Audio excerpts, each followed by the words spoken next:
Hello and welcome back to the Abez Show with me, Abe, your host. Today I have somebody very special, somebody that I've actually worked with back in my old Dubizzle days. Everybody, please welcome Gustavo. Hey, Gustavo, how are you? Hey, very nice to talk to you, man. It's been a while. I'm very good. I'm very good. Happy to be here. Thanks for the invite. Fantastic. It's always good to talk to you. And I know you've been here quite some years and you've worked for some interesting companies. And so I would want you to introduce yourself and tell my audience, what do you do? Where did you start? The whole spiel.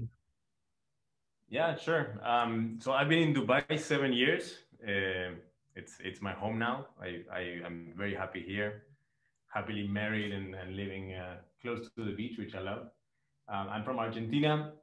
I've been working for online or tech companies for the last 14 years. Before that, I used to work in marketing for like the Starbucks of Latin America, a company called Havana. If you've been to Argentina, you'd know like the alfajores. It's like a pastry, they're really nice. So I joined in 2007. I joined Google. I worked with them for 4.5 years or so in marketing, communications, like on that around that side. Spent maybe 4.5 years, maybe between OLX and Dubizzle. So that's how I got here. So I moved into monetization when I joined OLX because I had the experience of Google AdSense, which is a monetization product that's very popular. And without even knowing, I was working in product. So my first job at OLX was a product job, and I didn't even know it. So I started learning about Scrum and Jira and stuff like that. So after OLX and Dubizzle, I joined Virgin Mobile as head of product. Back then, it was like a secret project. Like there was no one knew that we would launch like a third, telco option in the market. So it's super interesting to build everything from scratch, to like really want to disrupt the market and build something completely digital. So one of the coolest projects I ever worked with. Still very proud. I still talk to the guys. They have really good people there. And after that, I spent some time at Chalup Group as head of digital for the fashion companies. So I got a bit involved in other areas beyond product, like I don't know, going deeper in tech and CRM and data and everything. Yeah. And that's how I got into fashion. So I joined Namshi as chief product officer a bit more than a year and a half ago. And yeah, so far so good. Amazing, amazing. Several years. It is, and I remember. I think I just picked up on something that I kind of experienced as well. Because we worked together at Dubizzle, and I did a lot of things at Dubizzle. And I remember, like we did like 1 week I was like regional marketing, the next week I was customer service, the next week I was operations, and then I was merchandising, and did a lot of that, right?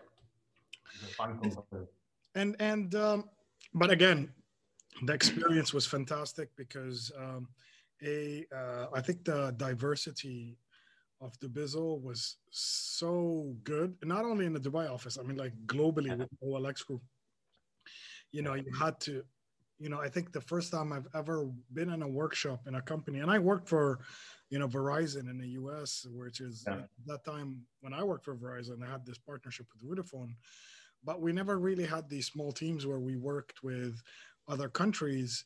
And I remember there was a workshop called the Nitty Gritty. I don't know if you remember those. Yeah, Nitty Gritty. I remember. You know what I mean? And then they would bring people from like, they'd bring somebody from Amsterdam, and then they'd put somebody from Africa, and then somebody from Egypt, and then we would pick each other's brains, and they would also show case studies of what the people did on their local markets and their so just that experience was so good. And the beauty about it is people's jobs evolved there. That's what I meant by saying all that. You know what I mean? Like, and then also you, I was an entrepreneur before joining Dubizzle.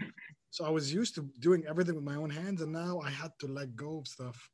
And then, you know what I mean? And, you know, like I didn't know what a product manager was. I know my brother was on the same team as yours, right? But, Yeah, yeah. but what's it called? Like, I didn't know what you guys did. And I didn't know what half the positions were at Dubizzle they did, you know? It was a A lot very of people experimental don't. phase. Yeah. Yeah, I agree. So, so my question was, is like that evolution part of your experience. You know, you worked with a lot of great brands, Google, Dubizzle OLX, you know, Virgin, Shalhoub, and now with Namshi. So, what is like the commonality between all of them? I know it's like you know, what do you see so very common? What attracted you to do the jumps? You know what I mean? Because clearly, you know, you said that you started with a coffee shop in Argentina that go into Google, and then you discovered that your product in Dubizzle, like you saw your evolution of your career. But what really made you do that jump?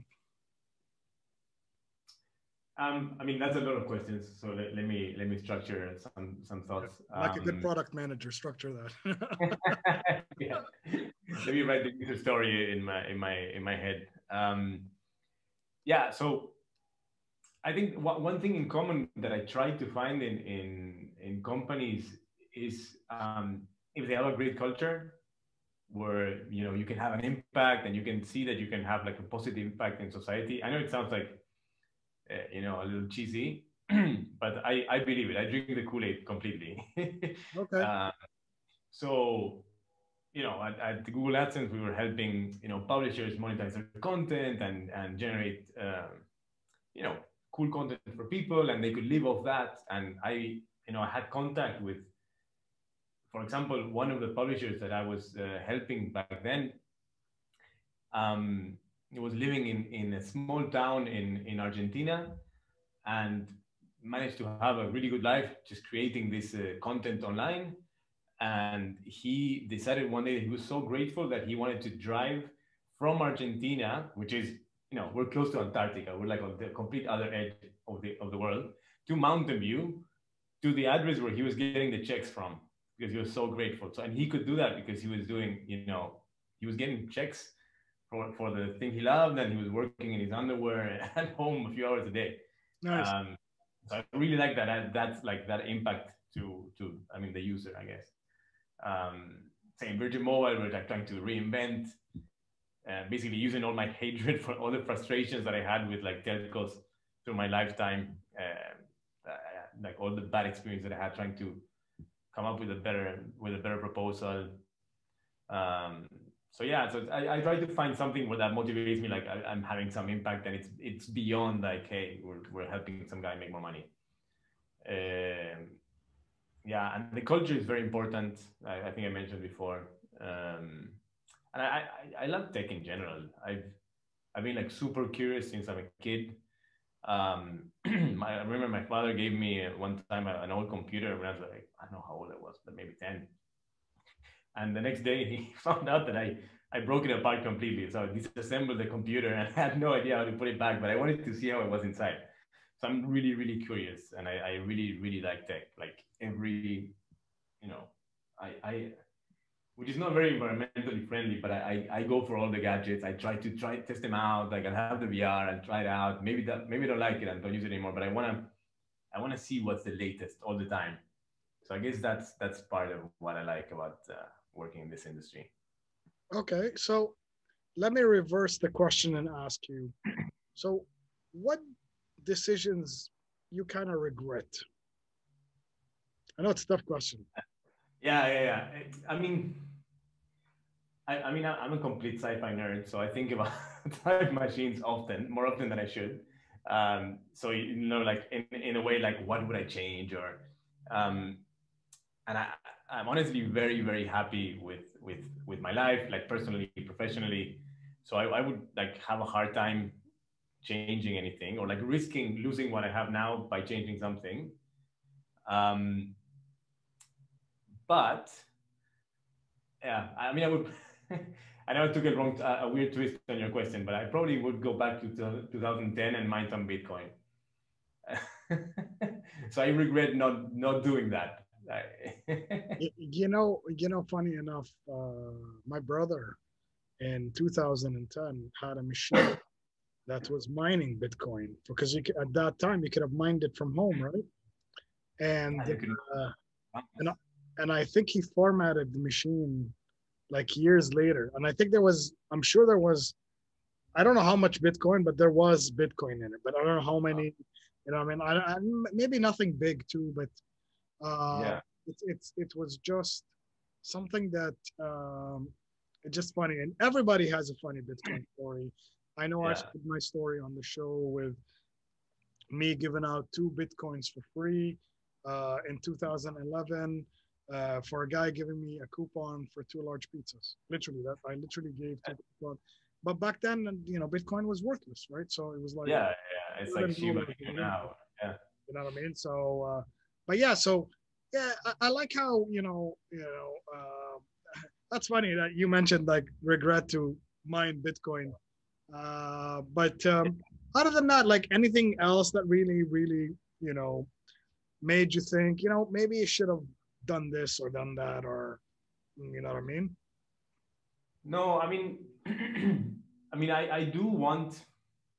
I've had a few like attempts at doing my own startup. So one, we started. We launched an app and everything with David and Dyer. I think you may know him from OLX. And but yeah, then we were busy and we never continued. I started another one that would have done really well in the pandemic, I think, that allowed people to order in bars and restaurants without like completely touchless and pay in the app and everything. So we started building that. Then we were busy. So I have that pending. I don't regret it because I haven't, I'm not old enough yet to not have done it. So I'm gonna do it in the next few years. But it's a pending to go fully dedicated on my own startup and build something that I'm passionate for. Okay. So in saying that, I know, what motivated you. You said that whole aspect of impact, and you want to, drive change for people. And honestly, I'm the same way. I'm an impact-driven person. If I don't see impact, even if they paid me, boats of money, I usually won't take the job on. It has to, make sense for me and make sense for everybody around me, right? So, but in saying that, like, what do you think is your biggest fear? What are you not facing? Your biggest fear? In terms of what? In terms of work or in terms of work, or in terms of your next step in your life? You know what I mean? Like, you know what I mean? Like some people say, I have a fear of getting old. Honestly, I have a fear. Oh yeah. You know what I mean? But at work, they say, I have a fear. I wake up every morning at 6 a.m. and train to try to not get old. Okay. So that's definitely a fear. Good, you haven't given up. Good, you haven't given up. On the person, no, yeah.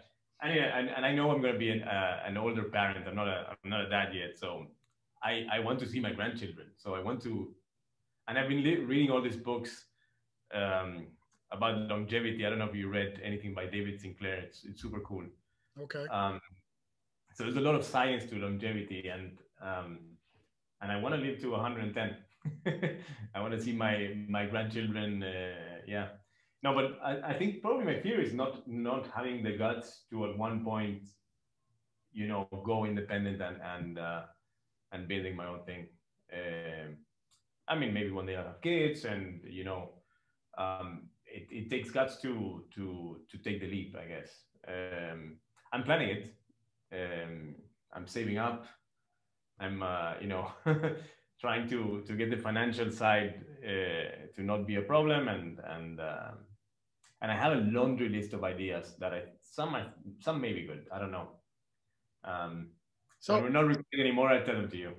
Okay. All right. So I wanted to ask you more because that's one of the things I usually ask about bucket list and laundry lists, right? Yeah. People, and what do you think you can accomplish in the next year or two? Is there anything that you're very close to? And I mean, like, I personally have a mood board with like pictures of things that I want to do. And cool. Honestly, I found mine that I did 7 years ago, and I was surprised to do at least half of them. Like, Yeah. and it's like I'm on auto cruise, you know what I mean? On autopilot. And then subconsciously I was doing stuff that I kind of dreamt of 7 years ago. And then obviously took half of them out, the half that and I replaced them with some other crazier ideas. But, Yeah, yeah, but do you have anything coming up? You maybe, you mentioned being a father. I'm yeah, guessing that's on the plan. yeah, yeah, yeah. Yeah, I'm also, investing and trying to be more, financially independent. So I'm not gonna get by next year, unless. Could happen, Gustavo. It could happen. Yeah, I mean, let's see what happens with my Shiba Inu coins that I bought. Probably not gonna make me rich, but uh, yeah, I mean, I think, I mean, I have. I want to grow a bit more with Namshi now. So it's not my entrepreneurial journey. I think it's a few more years away. So not in the next year. But yeah, I have some ideas that I would like to start building. And let me give you a tip because I am older than you. Honestly, from what I've been like from my experience, the more experience you have, it just makes you a better entrepreneur, right? So it's something that you don't have to start your how do I say this? You de-risk a lot of ideas because of your experience, right? You Yeah, know it's good to be experimental and stuff, but sometimes yeah, experience does play a big role into this. for sure. No, for sure. But also, so when I was at Google, I met Vint Cerf, like the father of the internet. I mean, he doesn't know who I am, but he came to a talk and we were like there hanging out. And the guy was telling that, like, I mean, another view on experience, basically. So he was like, oh, these young guys, they tried to do things that we tried to do before and they didn't work, but they're like ignorant about what can be done and they don't know that it can be done and they manage it sometimes. So I feel like sometimes being a little naive of what can be done and maybe helps. So experience can be limiting if you like box yourself up. It does ground you. I agree. It does ground you, but sometimes like the basic stuff, you know what I mean? Good entrepreneurs don't have. Um, I'm not gonna say business sense. I'm gonna say business support sense. What does that mean? Hiring the right talent, accounting. Man, I can tell you the legal, the law, like that stuff. You need to, honestly, Yeah. you pay the price when you're an entrepreneur for that. And intuition is based on experience. So you see patterns so much that when you feel like you have a gut feeling, that's actually you recognizing a pattern, but you don't know that you are recognizing a pattern. So your intuition gets better with experience. So for sure that helps. So to select talent or to see maybe this idea was better than this one. I think that probably comes from experience. Okay. No, it sounds, I agree with you 100%. So, and it's something that we personally, like, I can tell you, uh, it's always, I've always had co-founders with me, and it's always people sometimes much younger with like crazy ideas, while, we find a medium, right? Because I'd be like, no, let's do this as more controlled, while they want to like go full on, whatever. So it does help in that sense. So this is something that that I've experienced myself. All right. So let me ask you the signature question I ask every single my guest. So you need to answer this. All right. So if you were given superpowers, or would you like to mimic a superhero, what superpower would you want, or what superhero would you mimic? Yeah. I mean, we were talking about your figurines in the background. So this is a question for me. I love I watch all the Marvel stuff. I know I'm a child inside. So I like a lot of superheroes. So it's hard to choose. I don't know if it qualifies, but Rick Sanchez from Rick and Morty is a bit like a superhero. Like he has superpowers. He has like the power of science or sci-fi. Okay. Like Never heard that one before. That's pretty good. Yeah. He can do pretty much whatever he wants. Like he can travel to different dimensions. He can just invent his way into whatever he wants, which I find really cool as a superpower. His personality, I wouldn't. He's a little too cynic for me. I wouldn't like to be that superhero, but yeah, like the power. I have the Funko right there. I can go to So I have it. I have it on my desk at the office. Yeah. That's very meticulous. I love that choice. It's honestly, like, because I keep hearing, reading minds, stuff like that. But I don't have that. Yeah. Okay, so Gustavo, before we end the episode, is there anything else you want to talk about? Is there anything else you would like to tell my audience? No, I mean, congratulations for the podcast. I've heard a few episodes, really cool. Really good to share stories and to learn from people building cool stuff and helping transform the world.